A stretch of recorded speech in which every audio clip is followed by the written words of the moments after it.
I was like, let me just leave on the best terms possible. Luckily, it did all come together. So I left for this pilot that I thought was going to get picked up. And then I ended up, through leaving, finally getting a date to perform on The Tonight Show. And then I went and did the pilot, and obviously it did not get picked because you don't know me from it. I had to like put my mindset where my mouth was as far as square one, because that was like, now I'm in this free fall where, I have money from working on the show. I also have money from going and doing weekends now, because now I'm available to do club weekends and stuff. But I'm also in a bit of a free fall where I'm like, man, am I like gonna be okay? It starts with just taking that leap. Man, you have to work hard. You have to be incredibly smart. Choose something that even if it fails, you are going to be proud of it. Doesn't matter how badly you've gone beaten in battle. Be kind, be kind, be kind. Become a better person, a better leader, the better business. Go with your gut. I'm Samuel Donner, and this is Finding Founders. You just heard Josh Johnson recalling the moment where his worst nightmare came true. After finally stepping away from his safety net, he found himself jobless with the rug yanked out from under him. Now, well known for his performances on Conan and Comedy Central, his tours with Trevor Noah, and a 2020 Emmy nomination, Josh has come a long way from his first scriptwriting experience on The Tonight Show. Although this all seemed like a sudden rise to fame, there's a lot of history behind these shining moments, as there usually is. And before the late night talk shows and award ceremonies, there were years of nonstop working and grinding. By night, he would tour the comedy circuits in Chicago and New York, and by day, he worked the early bird shifts at Aldi's and Trader Joe's. Believe it or not, his double life of growing comedian and grocery bagger continued well into his career. There was no making it, no easy way to fame. Instead, he remembered that for every step forward, there was a chance of falling 2 steps back. This cautious approach to his career, this consistent humility, can be traced all the way back to his childhood in Louisiana, where love and danger seemed to be the only constants of his surroundings. Louisiana is tough too, because the part that I grew up in is like, it's pretty bad now. So when I was little, there were certain pockets that were pretty bad. And for a little while I lived in a couple of those. One of the things that I would hear is living with my grandma.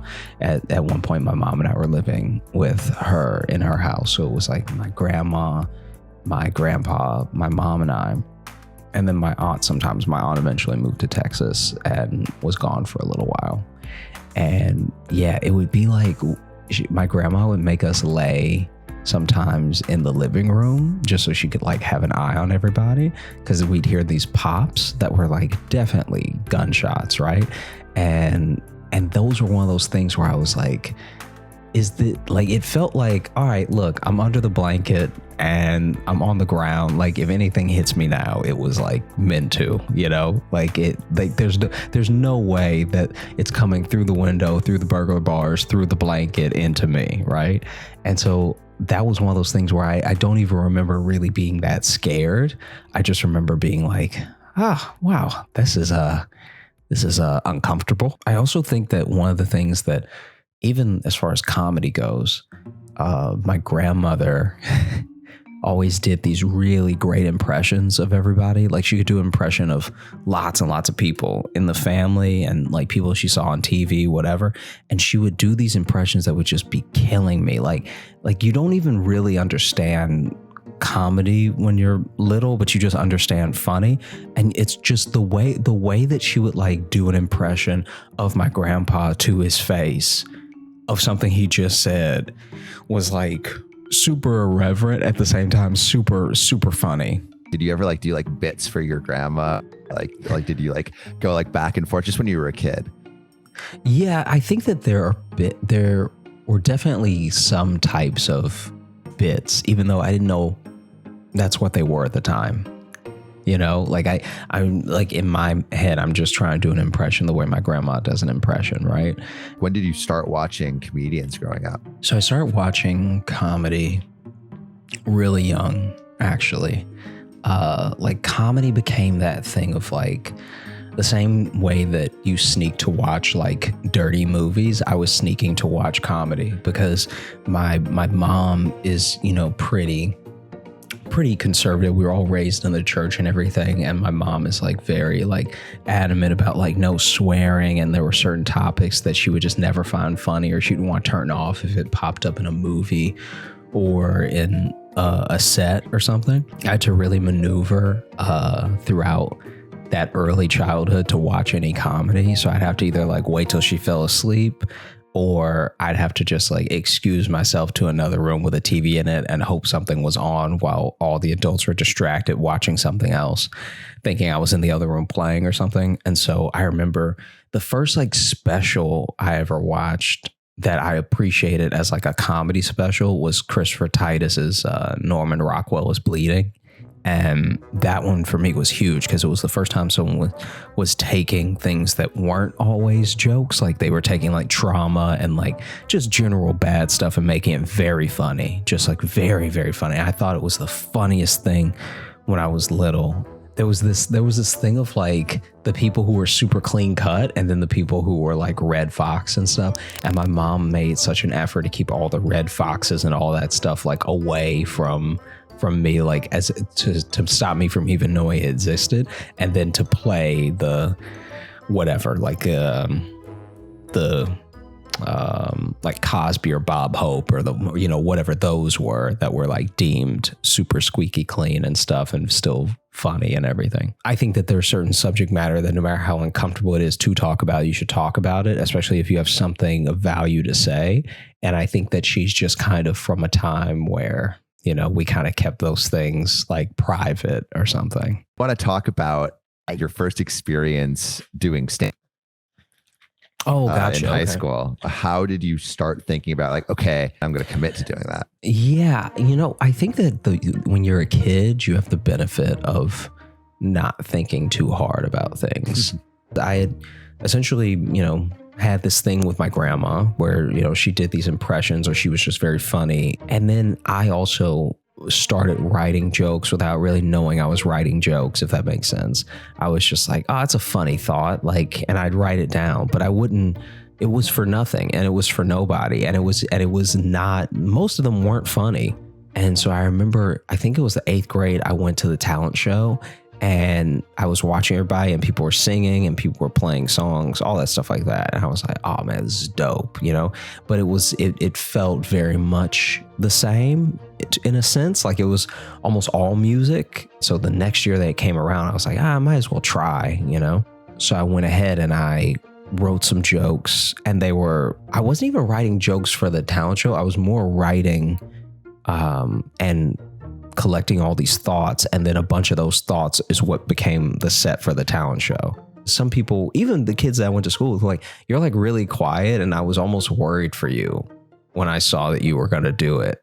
And then when I had jokes, they were genuinely surprised because I wasn't even like I didn't even have like class clown vibes. I was very quiet and I went unnoticed. I think one of the only reasons kids did notice me is because there were some years where I was the only black kid in our class, and then eventually there were like 2 or 3 other black kids. But I'm going to this Catholic school and it's very much everybody hates Chris in the sentiment. In retrospect, it was a godsend because I was living and friends with and moving in the world as a black person, but I was getting an insight into what white people were like to be around in totality. Because then when you're completely surrounded in a way that everyone else feels completely comfortable because it's homogenous for them, they start to talk to and around you the way that they would if you weren't there.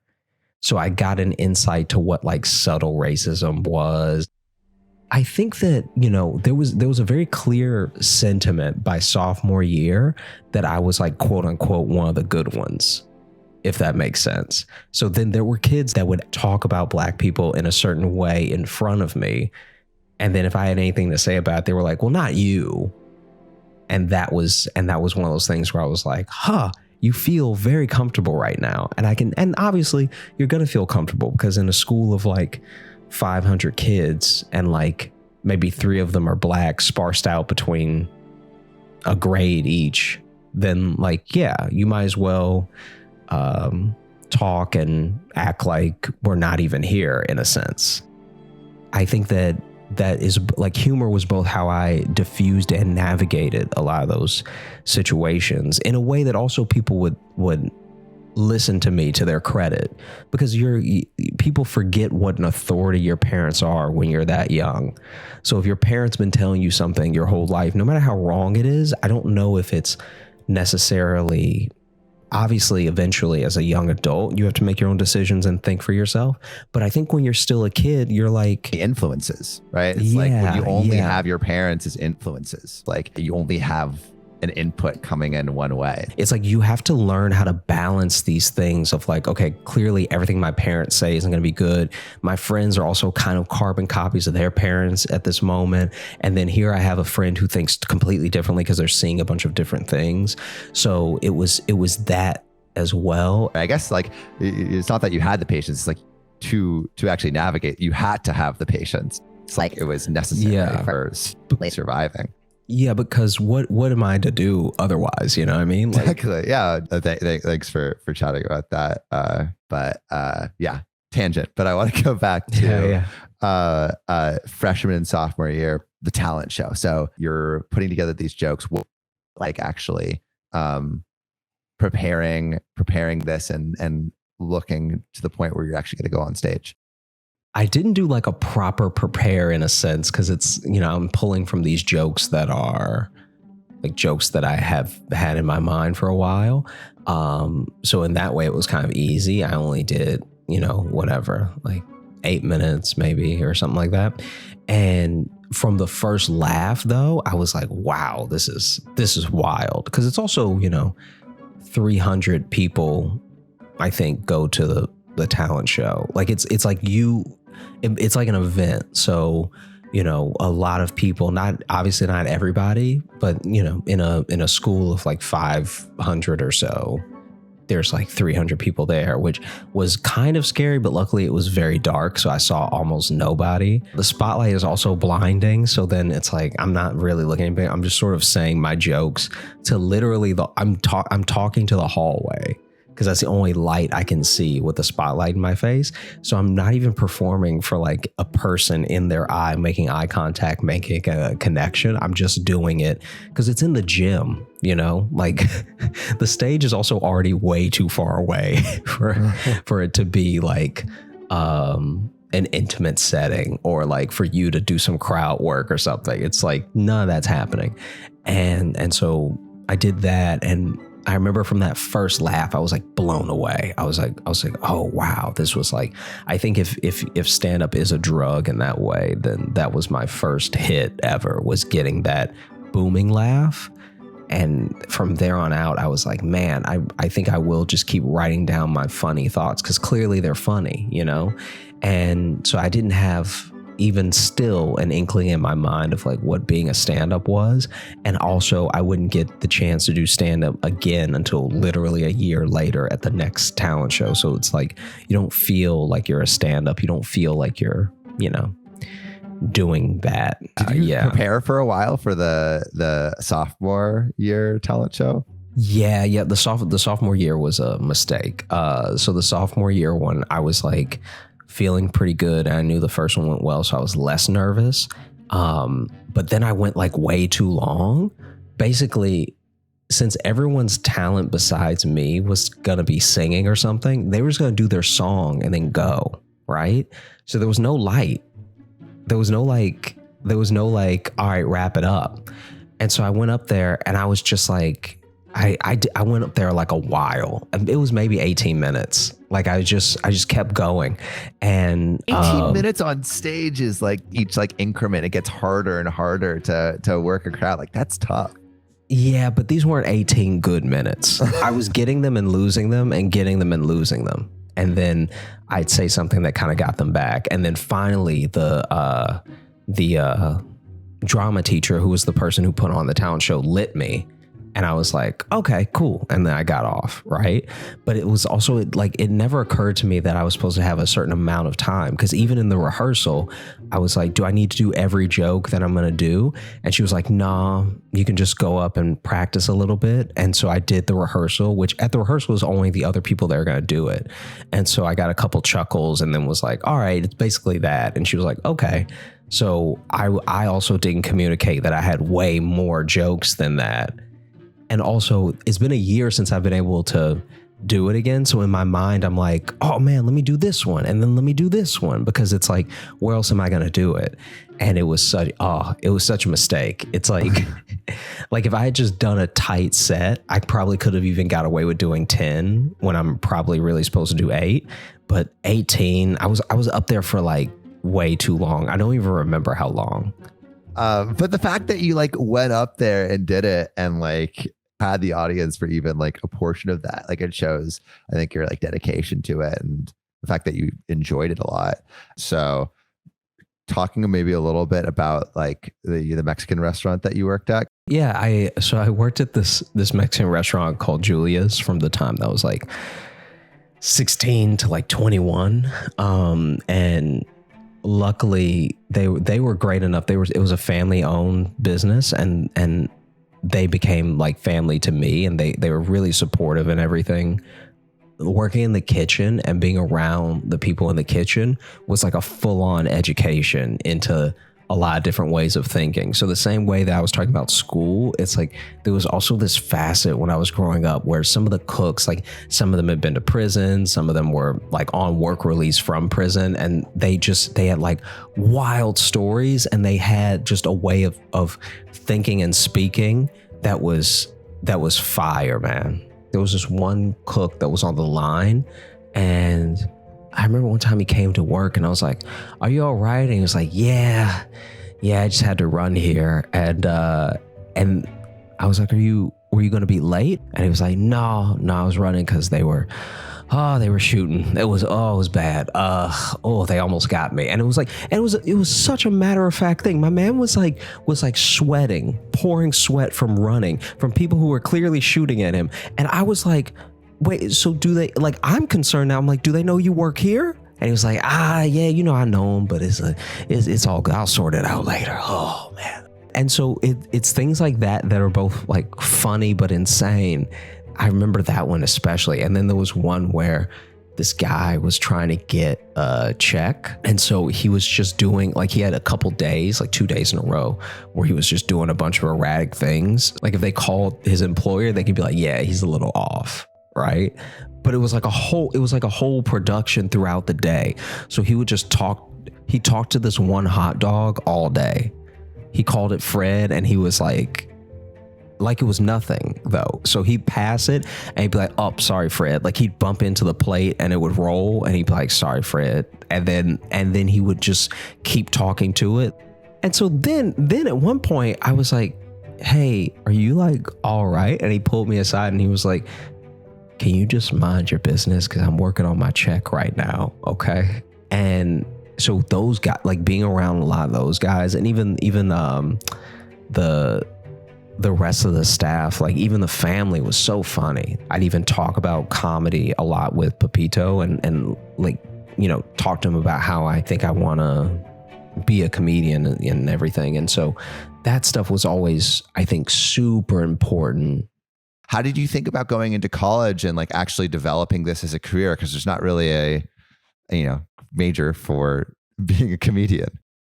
Yeah, I think that for the most part, I thought I'd have to do it on the side, because I didn't even realize that a lot of comedians make their living from being in TV and movies and a bunch of other stuff on top of comedy. So I get to college and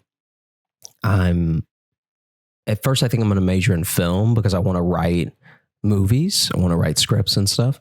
And then quickly, I don't even know what happened, but I just gravitated towards the people in theater. You also were doing some open mic nights in college too. So how were those going? So now I went from doing stand-up once a year to twice a year. Like the actual talent show in the open mic night was essentially a talent show. And that only came around like twice a semester. So I've doubled, but not by much, you know? Yeah. And so then my buddy that I went to college with was trying to get me as many spots as I could, because he was like, you just need to get up more, you need to do it, you know, all this stuff. And then there was one at a club, and I went there and I did their open mic night thing, and somebody liked me. And so they were like, hey, would you want to do another one? What did that feel like that they asked you to come back? That was like crazy, because then I was like, oh man, I might really be able to do this. And it was still like no money, just like a little guest spot, whatever, right? Then my buddy from college got me one more spot that was at some bar that had an open mic night. And I did like that and did fine. Like that was fun. This is over the course, though, of like all 4 years. Like I just gave you everything that happened over the 4 years that I was in college. Why wasn't it like a priority for you? I think I needed to be around more, have more experiences, and be thinking about things more than it would be to just get out there, if that makes sense. So can you tell me about how you actually got to move to Chicago, and like what were the steps you took, and also what was your mindset around moving too? To say that I was moving and I didn't really know anyone, and like I wanted to have like $7,000 to move.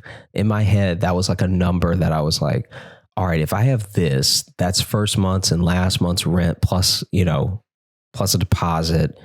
That's being able to feed myself while I look for a job. That's, you know, like that is enough money in my mind that I was like, okay, let me try to get here. And so in building that $7,000 up, I would go home sometimes on the weekend and do shifts at Julia's. I would like take every lighting job I could get after graduation. I think I did like, I feel like I did 2 years worth of lighting in like 3 months after graduation, because I was just like saying yes to every show. And luckily I had built up enough of a relationship with the local community theaters around Shreveport that they wanted me to come and do their show. And so that helped a lot. Like I was getting $500 here, $600 there for like each show. And so that was a huge chunk of it. Plus I had been building up that chunk for like a whole year of shows, and then working odd jobs in the summers, like the summer of junior year and the summer after senior year. I was like working like nonstop, like mowing grass. I was like doing like legit anything I could to build up to that 7. And then I passed it a bit. I got to like 7,700, right? And luckily 2 friends from college also moved to Chicago. And so I hit them up. I was like, hey, would it be cool with you? Because I know you guys got there already. Could I stay with you for like 2 weeks? And so, because in my mind, also very naively, I was like, I should be able to get all this stuff in 2 weeks. You know, I'd be able to get an apartment and get a job in like 2 weeks, you know, whatever. And so sure enough, I get there and the first week passes and I'm mostly just going up at night and then looking for places during the day. So I'm like, when I say that I'm looking, I'm like walking miles up and down Chicago. I'm not even taking the train because I don't want to miss a place that might be renting. Was there not like Zillow or like apartments.com? When I was on Zillows and stuff like that, I was having this issue with the fee because the fee was just too much. And so I was like, if I at least go straight to this place and I'm like, give me an application, let me fill it out, let me see if I can get this apartment myself, maybe I'll have better luck because then I will have got around, hopefully. Or it'll be easier for me to find a place without a fee, because that was the other thing, is that a lot of the actual places that make it easy was like the people with the fee were getting whatever preferential treatment was, you know, they were the first 100 results, you know. And so finally I'm not having any luck in that first week. Like I'm filling out applications and the applications are not cheap. Some of them are like $75 and you don't get that money back. That's $75 for them to tell you no, because I have no credit because I just graduated. So basically, I avoid nothing because the person that gets the fee is who I end up going with. So I'm just gonna call them like a agent. And so then I finally get an apartment because it all happens like right together. I get a job, and then that helps, and then my grandfather becomes a co-signer, and that helps, and then I get the apartment. So I'm like square, right? Yeah, but I mean, like it's cool that you're getting those reps in where you're actually like really understanding what it means to be in different rooms and how to, like, what it looks like to navigate those. And so I would love to, like, I guess, work towards when you did like that special event with 25 other comics. I think this was also like pretty early in the Chicago time period, but maybe before that we could talk about when you eventually did get a job. Oh yeah. So, okay. So obviously the 2 weeks did not work out. The 2 weeks was like what, pie in the sky. So it ended up being 2 months, and I started to just pay. We started to split the rent by thirds, because I was like, that's the most fair to me. I'm not spending money outside of being here living with y'all. Like, I'm not going out to eat or anything. And I finally go to an Aldi, and I interview for that place, and I get the job pretty quickly. Like, I'm coming Aldi's in a grocery store, right? Aldi is a grocery store, yeah, and I'm getting in right at a time where feel like the job you wanted? At the time, it did, because Aldi was paying more than anybody else I was interviewing for, like $12.60, or it was something like that, where it was like a couple dollars above the minimum wage, and that was just going to add up over time, because my plan was to just work as much as I could, work all day, keep saving money, and go up at night. And so I got that job, and woof, it was It was terrible. Oh, it was rough, man. It's like that place so was bad? work. Because what they do is that in order to keep costs down and everything, their staffing is actually like super limited. And I was getting in at a time where the district manager had fired half the staff at all 5 stores that she managed. And so she was bringing people in that were young and that were like able to do the work quickly. But then we were expected to be just lightning fast. And so you're stocking in between ringing people up. And then if too many people roll up to the register at the same time, it looks like you're not working. So then you got to run back over and ring them up and run back and, stock the shelves and stuff. So that it's what keeps prices down, but it's rough on the people doing it. And so I was just happy to I was very happy while I was there, even though it was a rough job. And then that led to me getting the apartment and finally be able to not have to split a third of the rent. And so sure enough, I get that job, and luckily it's not every day, and it's not all nights. Like, I'm doing some mornings. So now I'm able to go out and do open mics and get to know people and just try to be out as much as I can, just back and forth. And then I really start burning the candle at both ends and become like trash at the job. I'm tired all the time because I'm just doing mics as late as I can, 4 a night if I can. And wow, 4 in a night. Are you getting better? Yeah, I was getting much better. And so now I have to remind myself that not to romanticize too much that first year, because it was very rough. It was like I was always tired. I was working this back-breaking job, and then I was going up at night, and I was getting better, but I still needed the right circumstances to really break through. Is there a moment where you realize, okay, maybe I'm starting to break through the noise, or at least am setting myself up well enough that I'm like, sure, I'm going to break through the noise eventually? Yeah, I think that, because Chicago, at least while I was there, is such a tight-knit community, once you're proving that you're going to be around for a while, and people start to bother to really learn your name and talk to you and all that stuff, because you're gonna be here. But I think in Chicago it was very easy because there were fewer comics, and then if you were funny from the onset and you really proved you were out a lot, I think people sort of gravitated to you and brought you into the fold. And so, you know, early on, I think people like Kyle Scanlon and Danley Callis and like people that were Chicago guys that I found very funny, finding me funny was huge. It was like a compliment from them was going like so far in my mind, because I was like, all right, this is a person that I look up to that's like, that thing was very funny, you know? We moved to going to New York. Yeah, so you know, the beautiful thing about being in Chicago is that eventually the entire city, one way or another, will tell you you're ready to leave.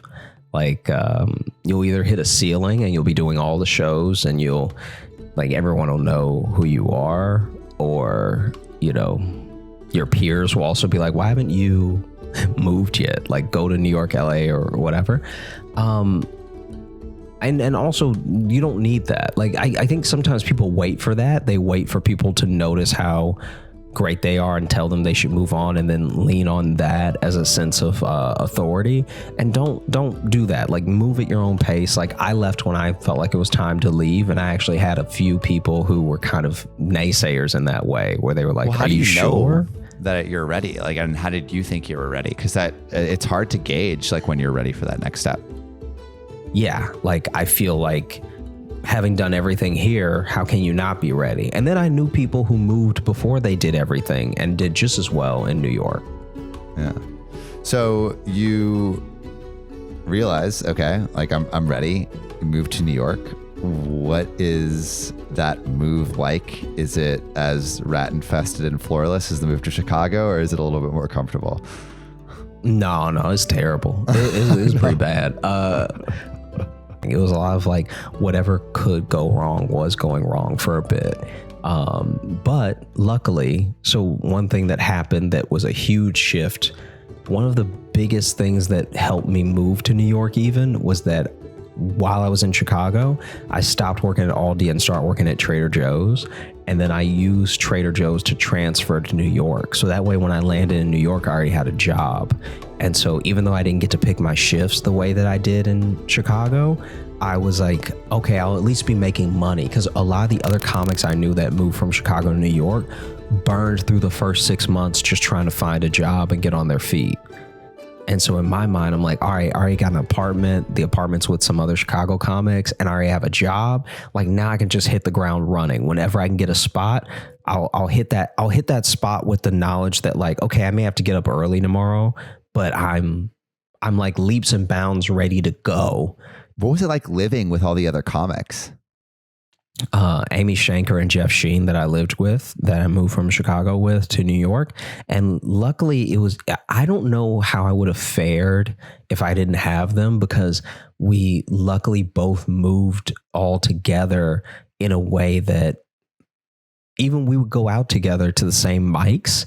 And the difference between Chicago and New York is that Chicago has a list of who's going to go up on the open mic, and New York has a bucket, and the bucket was created to keep people there, because when you have a list and let's say there's 80 people on the list, if you know you're 72, you're not going to stay for like 71 comics. You're going to go, you're going to come back, you're going to see if you're up, whatever.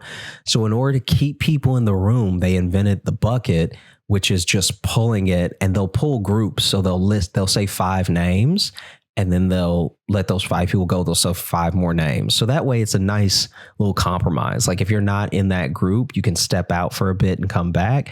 And if you are in that group, maybe you got to the mic super late, but you get to go up right away. Now, obviously, almost everybody rigs the bucket. Like they let their friends go up early. And so we were going last at every mic for like 6 months. It was wild. We were like, and it's because people didn't know us, and we weren't like like no one had a problem with us. They just did not know who we were. And so they were like, all right, is this person even funny? Are they like some hobbyist or whatever? And so I think that thing of like the anger and annoyance that you can feel, because by the time you're in the last bucket, like you're the last group, no one's there. Everyone's left. So then we're essentially just doing the set we have for each other. Like we could have done this at home, you know? That's really cool that you were like finding your way through it, even though it was difficult.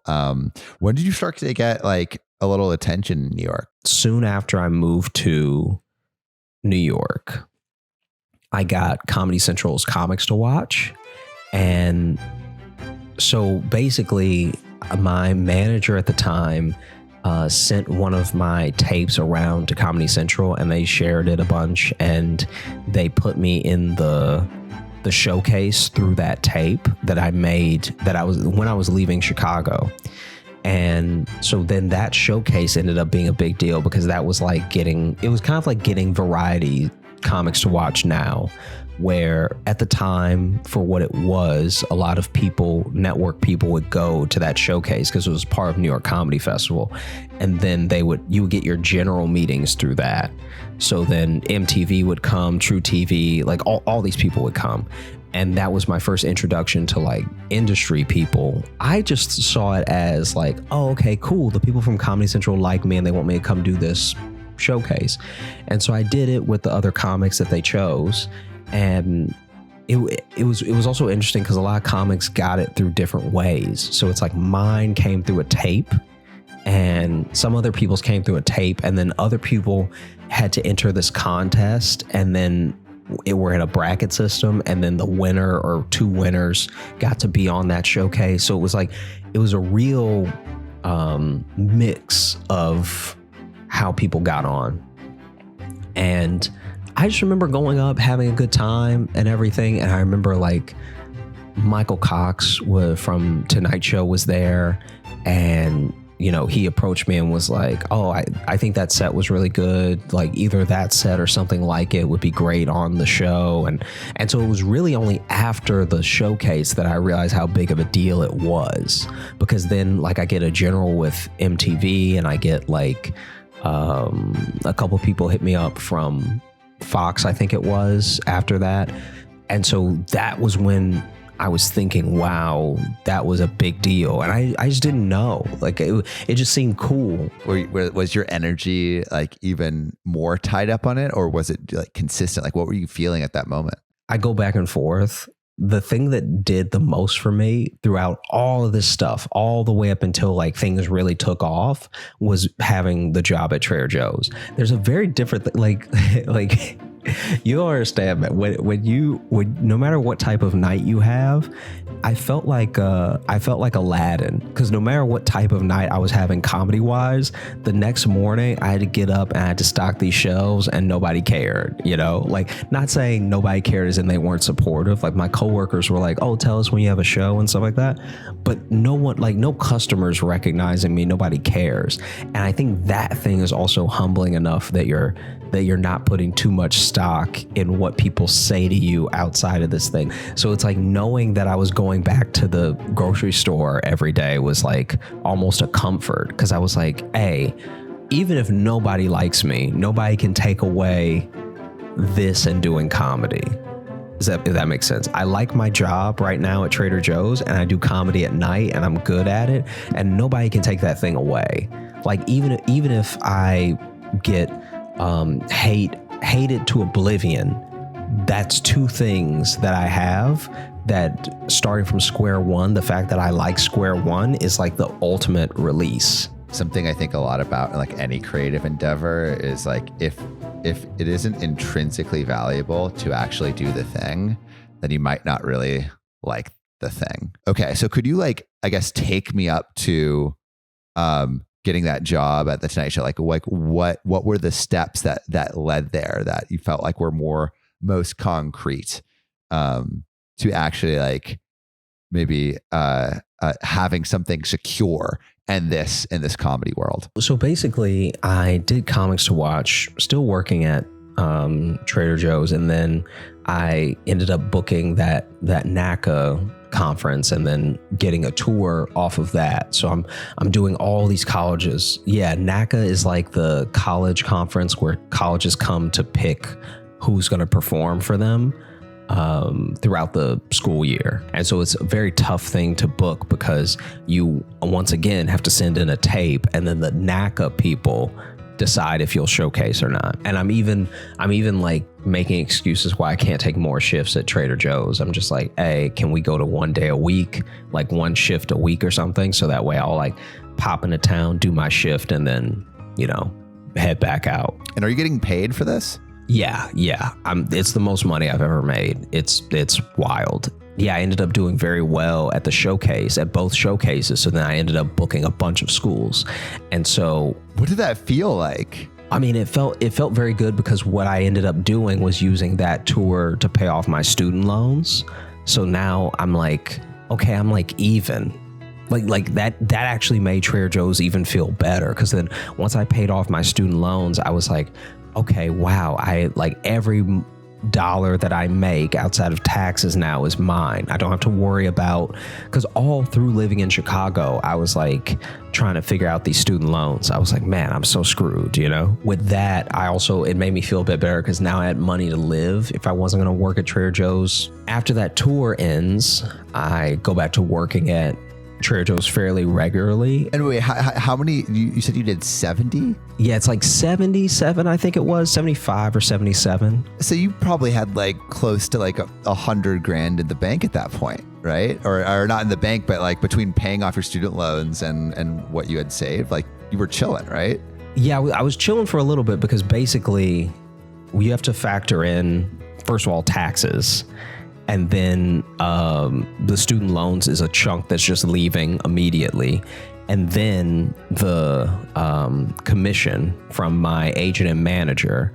So it's like, so you already have to take 30% away for commissions. You have to take the student loan money away, and then you have to take the taxes. So by the end of it, I actually was like only barely chilling. So my manager and I send a tape that's like one of the tapes that I'm trying to get, because I just want to have a really good one to send.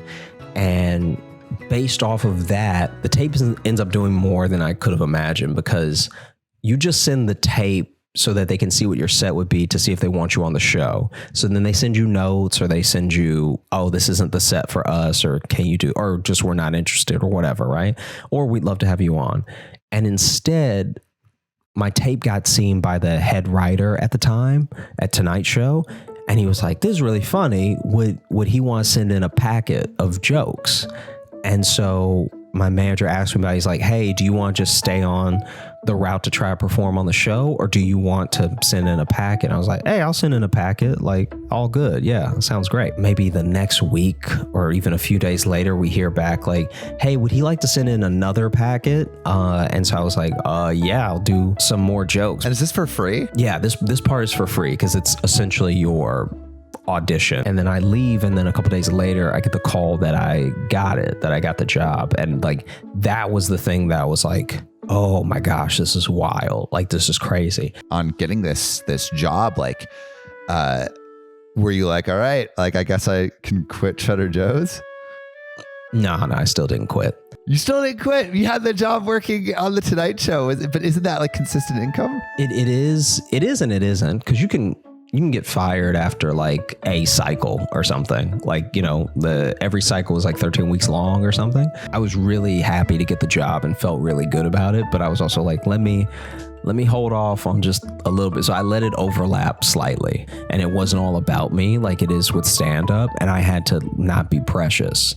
And that was tough. That was a thing of like writing your best jokes every day and then seeing maybe one of them get on. I definitely wanted to get as good as possible writing for the show, but I also was like, let me also focus on the thing that essentially got me here. You know, stand up is the only reason they recognize my writing. So let me keep doing stand up as much as I can. So you are at the Tonight Show. You're making sure you're focusing on both. What eventually makes you leave? I got an offer to be in a pilot that was going to be what I thought was going to take off as a show. And so rather than like trying to be in the pilot, but also write for the show, but because you gotta remember, we're not at a time of work from home. We're weirdly only one show to my knowledge before COVID was really a work from home, don't bother coming in scenario. And that was like towards the end of Letterman, was when people would just send in their jokes and he'd pick them and then they get their check. And so until a show was going to have that level of hands off as far as the writing went, you were going to be there. So I'm doing Tonight Show, but then I leave Tonight Show and I'm like, all right, I got to figure out what to do next. And then I did At Midnight and I was like, all right, like, because those things are a blip. They're a moment in time. They're not gonna sustain you forever or even for a few months sometimes. And then it wasn't until I got the job at The Daily Show that I was like, okay, back on track. Here's a thing I can focus on while I focus on stand-up, you know? But that didn't happen until October of 2017. So I spent most of the calendar year slightly freaking out, because that's also the year that I got my half hour. So like I got my Comedy Central half hour, which is like a nice chunk of money and a nice like stepping stone career wise where people are checking for you again. So essentially you're having all these like one-off blips, but they're not like, it's scary, even though you could see the traction that you're getting and you're getting these bigger things. It's scary because it could completely disappear because there's no like, I guess like reliability on money coming in or just exposure. Yeah, like 2017 was the first year that I got to really see what it would be like to have a career in comedy. Amazing year. Tell me about landing on The Daily Show. Yeah, that was actually one of those things where you want something and then you don't get it and then it turns out better because, you know, the show didn't get picked up. And then the next thing I did was I auditioned to be a correspondent on The Opposition with Jordan Klepper, which was a show that was also on Comedy Central, came on after Daily Show and stuff. And I got pretty close. And then through my test for it, obviously I didn't get it, but the people that I was testing with were like, you should do a Daily Show packet. And so I went ahead and did that and then got an interview. And for that interview, Trevor and the head writer and the producers were in the room and we just chatted, once again, sort of asking questions about my approach to writing and stuff like that. And then I got to ask my questions of like what the day is like and, you know, expectations and stuff. And then I ended up getting the job, which was amazing because now, once again, I had some steady income and then something to work towards getting better at and learning a different aspect of, because what Tonight Show taught me was not being precious about my jokes and to write a lot of jokes and to know when to let go, like through things people don't want to talk about or hear. And then that changed a lot for me. That was like, it changed my whole approach to comedy. Because one like nice little button on the first part of my career, like that first little chapter, was having Mr. Ward at the Tonight Show. Then when I actually got to do it, it was this wild thing that came full circle. And I think that in this next chapter, it's really been more about building up how I relate to people, how people receive what I'm saying. And I think that before it was just pure like jokey joke. Is this funny? Is this funny? Is this funny? And now it's something that hopefully resonates a bit deeper with people where it's very funny and memorable, you know? Do you worry as like you become more successful that you lose that like ability to resonate with people? You won't lose it if you structure your life a certain way. So the same way that I tell people that I didn't quit immediately from Trader Joe's after Tonight Show, it's like that's what actually keeps you normal and relatable. You're touring with Trevor Noah, because I think that's also probably one of the experiences where you start viewing comedy differently. I think working with Trevor has, whether it's on the show or it's on the tour, has completely shifted the way that I approach both career and comedy. And that just came about like out of nowhere. I had been working on the show for a little over a year, and then he reached out and was like, hey, would you want to come open on this show? And I went over there and I had a good set and it was fun. And then from then on out, we've been touring together. Like, I do all the domestic dates and stuff like that with him. I treasure the fact that the last little bit of reassurance I needed, I got through doing this tour. It's a thing of like, they didn't know that I was coming, and they enjoyed me very much. And that's a huge, it's a huge boost to the confidence that you try to build your entire career of like, am I for everybody, or do I need to lean into my niche, or what, whatever that is, and finding that you write jokes that are in a common enough thread that people roll with you is wild. Like that's one of those things where even if your career doesn't necessarily go to the places that you want it to, you'll always know that you were funny enough to do that thing several times over. And that's like such a gift. I think like one of the last things that I want to touch on is how your opinion of comedy in your career changed again, and also maybe like the urgency that it changed when the pandemic started. I think the pandemic taught me to just make, the same way that the tour taught me that I bring lots of value to a wide audience of comedy fans, the pandemic taught me to just go ahead and make whatever you want to make. And so I think that now it's come to a thing of like, I'm going to make everything. I'm going to do everything I want to do. I'm going to put out as much as I can. And like, I think it's dope, and that's all that really matters. And then I'm just going to keep doing it. Yeah. So where are things for you today? What are you most excited about? So now I think that now I'm just building up as much of a catalog as I can. I think that is one of my dreams, is to have, at the end of a long career, look back at just a dope ass catalog of like specials that I've done, of things that I've written, of people that I've written for to help make things. And like, I just want to make sure that I have an impact on comedy, because I love it. I want to essentially do with comedy what Kanye's done with music. Like Kanye has essentially created genres per album.